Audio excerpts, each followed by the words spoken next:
एक बार की बात है, एक बहुत बड़ा नेता एक साधु के छोटे से आश्रम में गया, क्योंकि उसने बहुत सुना था उस साधु के बारे में, और उसके मन में आया कि मैं एक बार जाकर के देखता हूं कि लोग इतनी तारीफ क्यों करते हैं उसकी।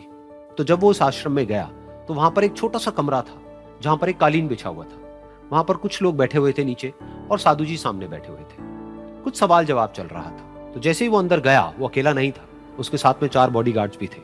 और उसको ये आदत थी कि जहां पर भी वो जाता था, लोग अपनी जगह से खड़े हो जाते थे, उसकी तरफ देखते थे, हाथ जोड़ते थे, अपना सर झुकाते थे। लेकिन यहां पर ऐसा कुछ भी नहीं हुआ। साधु ने उसकी तरफ देखा तक नहीं, क्योंकि वो साधु किसी के सवाल का जवाब दे रहे थे। लेकिन नेता को इस बात पे गुस्सा आ गया। नेता को लगा कि ये मेरी बेइज्जती है।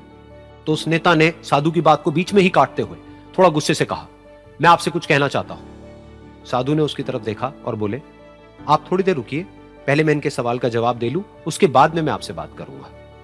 तब तक अगर आप चाहें तो आप बैठ सकते हैं। बस साधु का इतना कहने की देर थी। नेता का चेहरा गुस्से से लाल हो गया, और फिर उसने अपना सारा गुस्सा उस साधु के ऊपर निकाल दिया। अभी तक वो नेता बहुत ही तमीज से बात कर रहा था, यानी कि आप कह करके बात कर रहा था। अब वो तू तड़ाक पे उतर आया। नेता ने उस साधु को कहा, तुझे पता भी है मैं कौन हूं और तू किससे बात कर रहा है? साधु ने उसकी तरफ देखा और कहा, मुझे इससे कोई फर्क नहीं पड़ता कि आप कौन हैं, लेकिन आप जो कोई भी हैं, अगर आप चाहते हैं कि मैं आपके सवाल का जवाब दूं या आपसे बात करूं, तो आपको कुछ देर रुकना होगा। और साधु के ये कहते ही नेता गुस्से से पागल हो गया और वहीं सबके सामने चीखने चिल्लाने लग गया, अब मैं तुझे तेरी असली औकात दिखाऊंगा। तूने मुझसे पंगा लेकर के ठीक नहीं किया है। तुझे पता भी है मैं तेरे बारे में क्या सोचता हूं। साधु ने फिर से उसकी तरफ देखा और बड़े ही प्रेम से कहा कि मुझे इससे कोई फर्क नहीं पड़ता है कि आप मेरे बारे में क्या सोचते हैं। आप जो चाहे वो मेरे बारे में सोच सकते हैं। फिर उस नेता ने बोला कि तू चाहे सुनना चाहता है या नहीं, लेकिन मैं तुझे बताऊंगा यही सबके सामने कि मैं तेरे बारे में क्या सोचता हूं। तू एक बहुत ही घटिया इंसान है। तू कोई साधु नहीं है, तू एक ढोंगी है, पाखंडी है, और यहां पर जितने भी लोग बैठे हैं उन सबको बेवकूफ बना रहा है। तेरा बस एक ही मकसद है कि इन लोगों की जेब में जितना भी पैसा है वो सब तेरे पास में आ जाए। तू अपने फायदे के लिए इन लोगों का इस्तेमाल कर रहा है, और अब मैं तुझे नहीं छोड़ने वाला। तेरा पर्दाफाश करके रहूंगा पूरी दुनिया के सामने। लेकिन उसके इतना बोलने के बाद भी उस साधु के चेहरे पर हल्की सी मुस्कान बनी ही रही। ये देखकर वो और तिल मिला गया और उसने कहा, अब बहुत हुआ, अब मैं यहां 1 मिनट भी नहीं रुकने वाला। लेकिन अभी भी तेरे पास में मौका है। अगर मुझसे माफी मांगनी है या मुझसे कुछ कहना है तो कह सकता है। इतना सब होने के बाद भी साधु बिल्कुल शांत था और उनके चेहरे पर एक मुस्कान थी। उन्होंने अपनी आंखें बंद कर ली। फिर साधु ने अपनी आंखें खोली, हाथ जोड़े और कहा कि मुझे आपसे कोई गिला शिकवा नहीं है। मेरे मन में आपके लिए कोई भी गलत ख्याल नहीं है। जो भी आपने मेरे बारे में कहा वो आपकी अपनी सोच थी, तो मुझे आप में कोई भी बुराई नजर नहीं आती है। मुझे आप एक बहुत ही भले इंसान लगते हैं।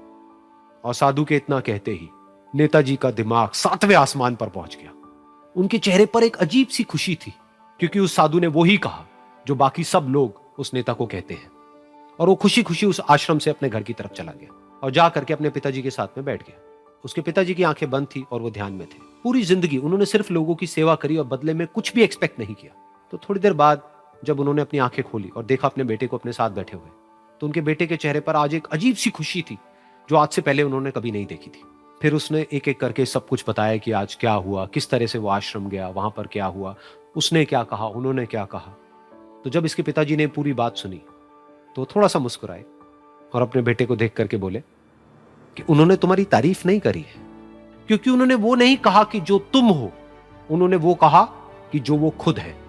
और तुमने जो भी कुछ उनको कहा वो नहीं कहा कि जो वो है, बल्कि तुमने वो कहा जो तुम खुद हो।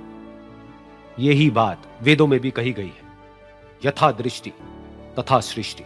ये दुनिया तुम्हें वैसी नहीं दिखती है जैसी कि ये दुनिया है। ये दुनिया तुम्हें वैसी दिखती है जैसे तुम खुद हो। जिसकी नजर जैसी है उसके लिए ये दुनिया वैसी ही है।